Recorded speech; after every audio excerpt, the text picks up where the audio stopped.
দোহার তোলা হচ্ছে প্রথম দোহারটি। আমরা দেখবো আজকে আমাদের প্রথম দোহারে কি মাছ পড়ে। তো এই যে আমাদের সাইফুলকার দোহারটি তুলতেছেন, কিন্তু দুঃখের বিষয় যে আমাদের এই দোহারে কোনো মাছ পড়েনি। আজকে আমরা প্রায় 7-8 দিন পরে কিন্তু দোহার তুলতে চলে আসলাম চামটা বিলে, মানে চলন বিলে। তো এই যে আমাদের কাকা প্রথম দোহারটি তুললো এবং আমরা এইভাবে এক এক করে কিন্তু চলে যাবো ভাই। 12টির উপর দোহার আছে আমাদের এই জায়গায়, 12টি দোহারে দেবো কি কি মাছ পড়ে। তো এই যে আমাদের সাইফুল কাকা এখন সামনে দোহারে দিকে যাবে, সামনে দোহারে গিয়ে দেখি মাছ পড়ে। বন্ধুরা চলুন যাওয়া যাক। তো বন্ধুরা এই যে আমাদের কাকা এই যে প্রথম দোহারটি এখন তুলবেন, দেখি আজকে আমাদের প্রথম দোহারে কি মাছ পড়ে। এই যে আমাদের কাকা দোহারটি তুলতেছেন দেখা যাচ্ছে। তো 7 থেকে 8 দিন পরে কিন্তু আমরা দোহারে চলে আসলাম মাছ শিকার করার জন্য, কিন্তু দোহারে আমাদের প্রথম দোহারটি মিস্টেক। তো ওইভাবে কিন্তু আমরা এক এক করে যেগুলো যতগুলো দোহার আছে আমরা সব প্রতিটা দোহারে দেখবো যে কি কি মাছ পড়ে। তো দেখি আমরা এখন সামনে দোহার দিকে যাবো বন্ধুরা, দেখি আমরা সামনে দোহারে কি মাছ পাই। তো ওই যে আমাদের সাইফুল কাকা নিয়ে কিন্তু চলে আসলাম আজকে দোহার তোলার জন্য। যারা এখনো আমাদের চ্যানেলটি সাবস্ক্রাইব করেননি, বন্ধুরা সবাই সাবস্ক্রাইব করে দেবেন আমাদের চ্যানেলটি এই ধরনের মাছের ভিডিও দেখার জন্য। তো যে আমাদের সাইফুল কাকা সামনের দিকে যাচ্ছেন এখন সামনে দোহারটি তোলার জন্য। আশেপাশে সম্ভবত দোহার আছে আমাদের। তো চলুন বন্ধুরা সামনে দোহার দেখি কি মাছ পড়ে।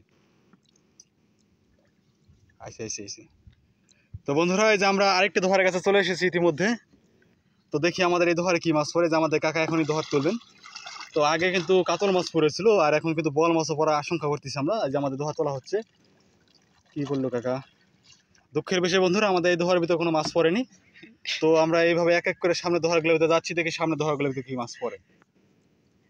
তো আমাদের দোহারগুলো কিন্তু পাতাকে ধান খেতের মধ্যে, কারণ ধান খেতের মধ্যে কিন্তু বড় বড় মাছগুলো আসে, তখনই কিন্তু দোহারের ভিতরে মাছগুলো ঢোকে।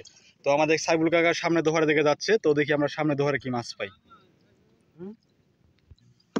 তো এই যে আমাদের কাকা এখন 3 নম্বর দোহারটি তুলতেছেন বন্ধুরা, আমরা দেখি 3 নম্বর দোহার কি মাছ পাই। তো দেখা যাক আজকে আমাদের 3 নম্বর দোহার কি মাছ পড়ে। এই যে আমাদের কাকা দোহার তুলতেছে বন্ধুরা, দেখুন শিট, কিন্তু এই দোহারও মাছ পড়েনি বন্ধুরা। আমরা এখন চলে যাব 4 নম্বর দোহারে। তো এই এক এক করে কিন্তু আমরা সবটি দোহারে দেখবো যে কি কি মাছ পড়ে। আর এখন যেহেতু চরণ বেলাকে মাত্র পানি ঢুকেছে, তো যখন পানি উল্টা দিকে চলে যাবে তখন কিন্তু প্রচুর দোহারের ভিতরে। আমাদের কাকা যে 5 নম্বর দোহারের কাছে চলে এসেছে অলরেডি। বন্ধুরা দেখতে পাচ্ছেন যে আমাদের কাকা এখন দোহারটি তুলবেন। দেখি এই দোহারে কি মাছ পড়ে। দেখা যাক আমাদের কাকা দোহার তুলতেছে। কি বললো? আমাদের এটাও আসলে মিস্টেক বন্ধুরা, আমাদের প্রতিটা দোহারই মিস যাচ্ছে, কারণ আজকে অনেক দিন পরে কিন্তু আমরা দোহার তোলার জন্য এসেছি। তারপর যদি এইভাবে আসলে দোহারগুলো মিস যায় আসলে খুব কষ্ট লাগে। যে এত কষ্ট করে আমরা দোহারগুলো কিন্তু পাতি, এত কষ্ট করে মাছ সংগ্রহ করি, কিন্তু আমাদের দোহার আসলে কোনো মাছ পড়ে না। চলন বিল থেকে আমাদের দোহারের ভিডিও যাদের ভালো লেগেছে তারা অবশ্যই আমাদের চ্যানেলটি সাবস্ক্রাইব করে রাখবেন এই ধরনের সুন্দর সুন্দর আরও গ্রাম বাংলার মাছের ভিডিও দেখার জন্য। তো বন্ধুরা সবাই ভালো থাকুন, সুস্থ থাকুন, বাই বাই।